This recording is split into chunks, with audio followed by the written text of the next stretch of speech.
Welcome back to this new video, guys. In this video we are going to learn operators in Python and typecasting. So let's get started without any lag.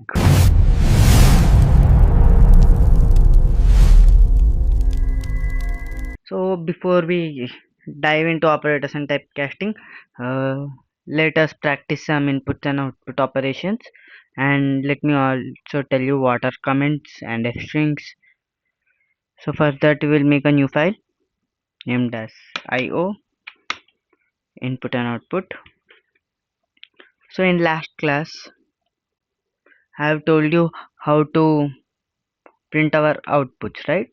So in our last video we saw how to print uh, any variables. So let's take it,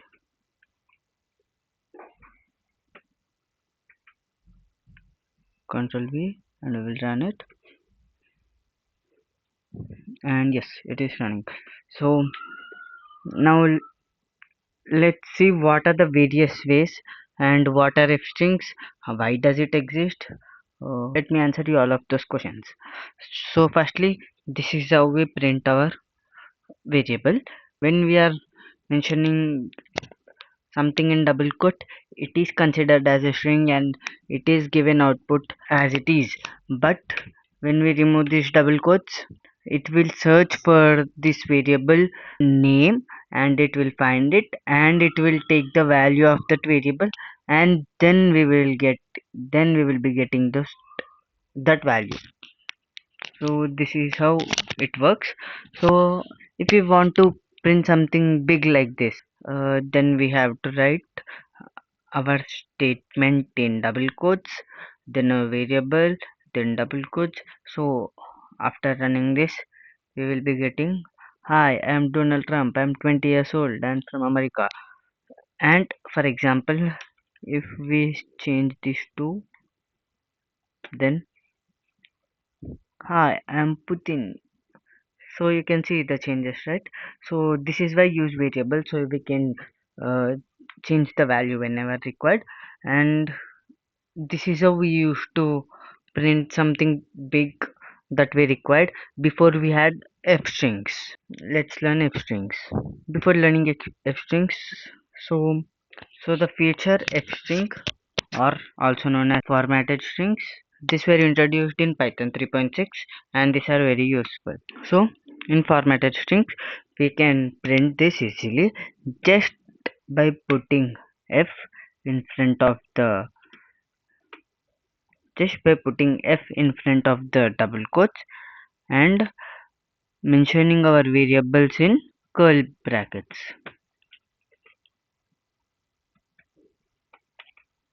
Now let's run it, just run it, and we will getting the same results. So these are our f strings. So next up we will see some features and functionalities of these f strings. So before that, let's comment out all of this code. For that we need to select all and press Ctrl forward slash. It will be commented all together, or we can do triple quotes. That's it. All of it is commented. So these are called comments. Comments are ignored by our interpreter. So if we even run this, we see no output. So comments are generally used for instructing other developers when they visit our code base. And in previous video I have said appropriate commenting is required for our codes, functions and programs logic breakdown, because it would be easy for other developers to learn easily. So the features of f strings. So let's make some variables. We made some variables and we will try to print it using our f strings. So if we run this, we are getting our output as Virat scored 82 in 53 balls. So here we will add with, here we will write with strike rate of. So how do we calculate our strike rate? Runs divided by false into 100. So let's try to run it. We are getting a strike rate of this. So with the help of our f strings, we can even run some functions inside our string statement. We got very lengthy strike rate, right? So what to do? We want only two decimal places. So how can we? For that, we need to put colon, period, and 2f. F is the type of number we need. F is the type of value we require, and here the value before the type indicates the number of decimal places we want. So let's try to run this. We are getting 154.72. So if we change this to 3, let's try to run it.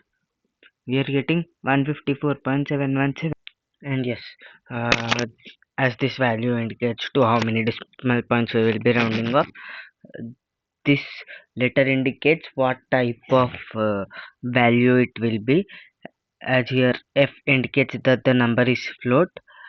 Similarly, we have different types. For example, we'll take this. Here we can print it as a percentage or either exponents form. Let's try to do it. And yes, we can see it, right? Here we have exponent decimal, then we have in percentage form, then we have exponents form. Since our strike rate is a decimal form, for now we will delete this both. And yes, that letter indicates what type of value we are printing. And let's make another set of variables, uh, or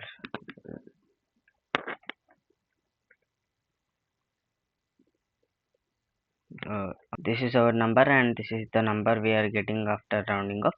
So for now, let's try to make this equal. Since here we have some space, for that we will give some characters over here. Before period we need to mention number of characters we are going to insert per alignment. Yes, these both are now equal, but in this whole space our number is like on right side. What if we want to make it center? We can make it center. That is our alignment operation. We can align to middle or either to left or either to right, depending on our requirement. And here we can see, after alignment, here we can see some spaces. What if we want to fill up those spaces with some characters? um, Print that character over here, and yes, our interpreter will fill those empty spaces with our characters. So this is how generally it goes. So this is how it generally goes for our f-string operations. Type of This is how generally it goes for our f-string values. Type of value we are providing, to how many decimal places we need to round off, the width of characters we need, alignment of the value, and filling our extra empty space. So generally this is how it goes. We also have several other operations in our f strings, but these are some main ones we are going to learn for now. So let's see what all operators are there in Python. So these are the common operators in Python. First one is arithmetic. Arithmetic operators are operators which we generally use in our mathematics. Common operators like plus, minus, multiply and divide. The next one is assignment operators. Assignment operators are generally which we use to assign variables. For example, a equal to 1, b equal to 2.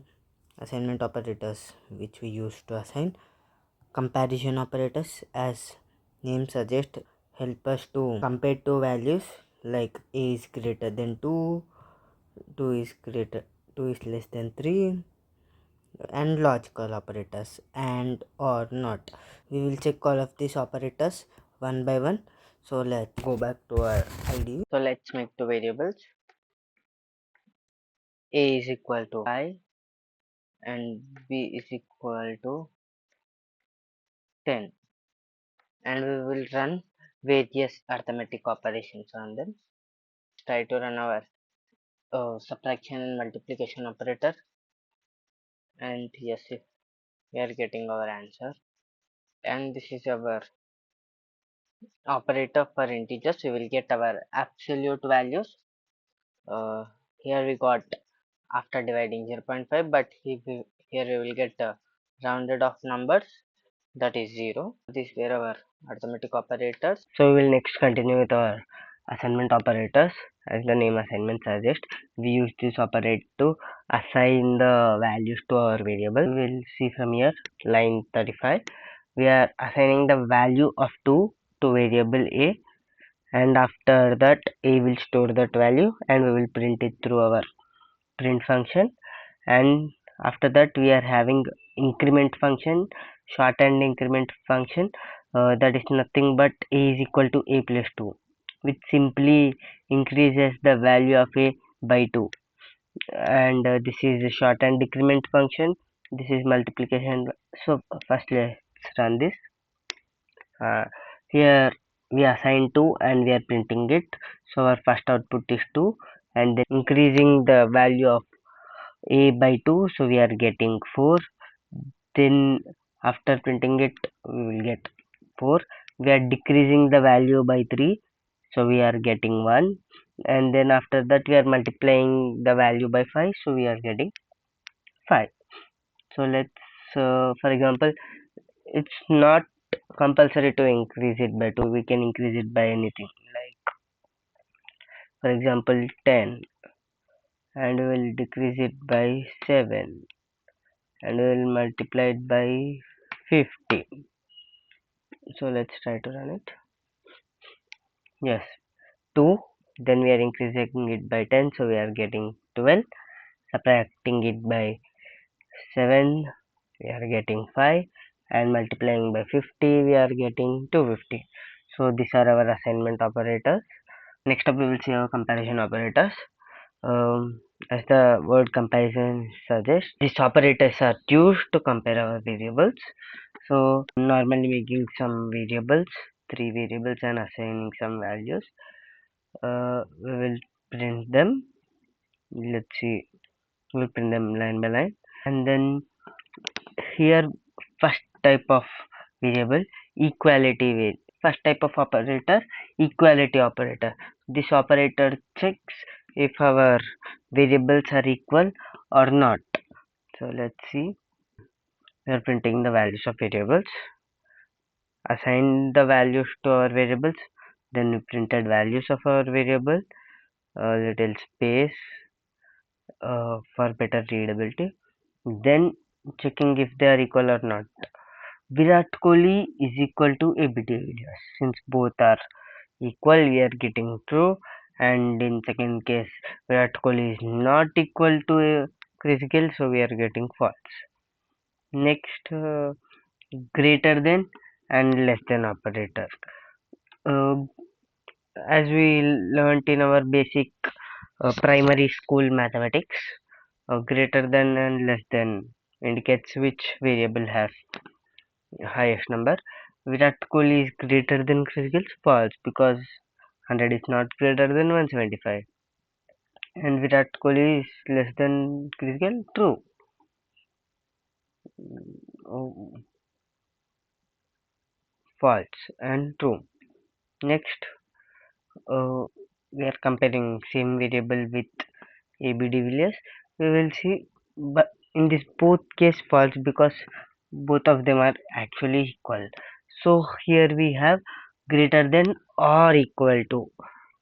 If Virat Kohli's runs are not greater than AB de Villiers, but still equal to AB de Villiers, so we will get true. In same in second case as well. So that's it. And after that we have not equal to operator. if both variables are not equal, we will get true, or if they are equal, we will get false, and we will of course get false because both of them are equal, right? So next we will see our logical operators. Logical operators are also known as Boolean operators. uh, as we saw earlier, booleans are our true false, that is 1 and 0. Logical operators help us operate on those true and false statements. So here I have made some example. Virat century, true, that means we had a Virat century. His team won, true, and he didn't got any orange cap, so false. So here we are just printing out our variables with our statements. Let's try to run this. Before that, okay, let's try to run this, and we are getting our output.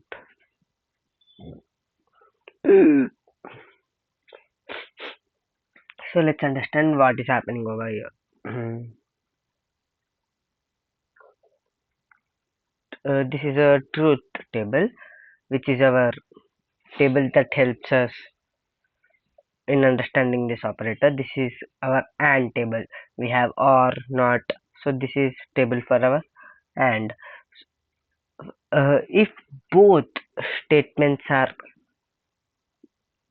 true, if both of the statements are true, then and only then we are getting our output as true. If either one of them is false, then it is false. See, if either one of them is false, it is false. A and B, that means A and B should be true. Then and only then it's true. So here we can see Virat Kohli century true and team won true. Both of them true. True and true. Then we are getting true. And in orange cap is false. So let's see. In any case, orange cap, so we are seeing one false in both of the case, so we will get false. And here, just to show, print false and false, because we didn't have two false, so false and false is also false. So this is our AND operator. Now let me explain with another example. So Virat will only get his player of the match if and only if he scores century and team is won. So if both A and B both are true, then and only then we will get player of the match. Real match example, true. So this was our AND operator. So next up we will have our OR operator.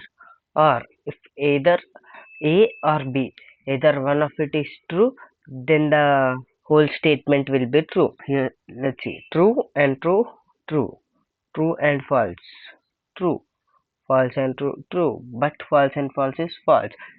Or A or B, we need only one of it to be true. Let's see, let's run this. Logical OR operator, true, true, true, false. Virat century and team won. Both true and true, true. Virat century and orange cap. Orange cap was false, but one of it is true. So true. Team won. Team one is true, but orange cap is false. So one of it is true. We will get true. We didn't have two false, so false or false is false. So next we have logical not operator. Not is like a complement of that reverses the result. If A is true, then we will get false. If A is false, we will get true. Simple. So Virat century was true, so we will get false. Orange cap was false, so we will get true. Team 1 was true, but we will get false. Let's run once again. And not operators false, true, false.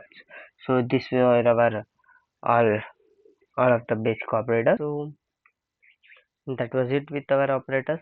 Next up we have typecasting. Typecasting, as you can see, typecasting, the name suggests itself, casting the type. We make various number of variables, then if we want to decide if our variable will be of this type, that is known as typecasting. Uh, Basically, there are two types of typecasting. First one would be implicit, second one is explicit. Implicit typecasting. In implicit typecasting, we give variables some values, but interpreter itself will be uh, changing the type of the variable depending on its needs. Let's see. Let's try to run this. Here A is our integer type, B is our float type. So generally there are two different types, right? But when we are adding and giving them, interpreter itself will understand what it needs to do, and then uh, gives us the correct type. So yes, this is our integer. Next our float. Our sum is also float. So this is implicit typecasting. We did nothing. It all I did was giving the operation. Interpreter understood the work and it changed the type. So now let's see explicit typecasting. Here, uh, here we can see A, right? So let's give it, for example, float float. So let's give it float. Let's see what happens. See, three of them are float. Here it is int.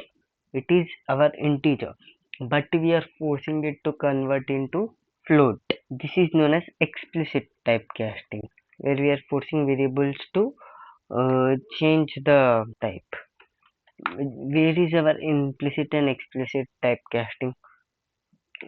Where, like implicit, interpreter itself too. Where does our explicit typecasting works? Where do we use? Generally, for example, we take A is equal to input.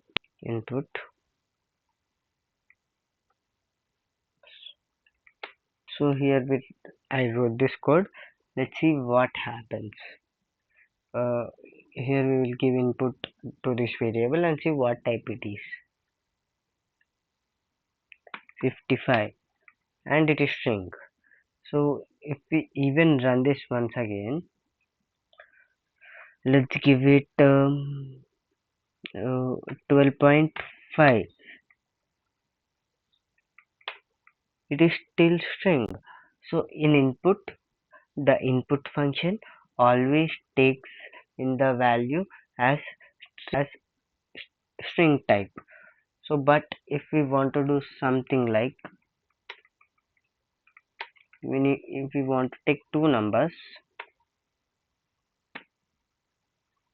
if we want to take two numbers and add them, b, then if both are string, we won't be adding them. 5. So our answer should be 10, as both numbers are integer, but input is taking it as string, so we will be getting 55. We are concatenating it. So in this case, we will put we will use our uh, explicit typecasting,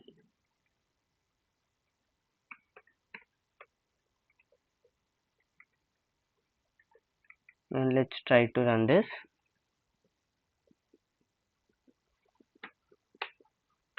5 5, and it's done.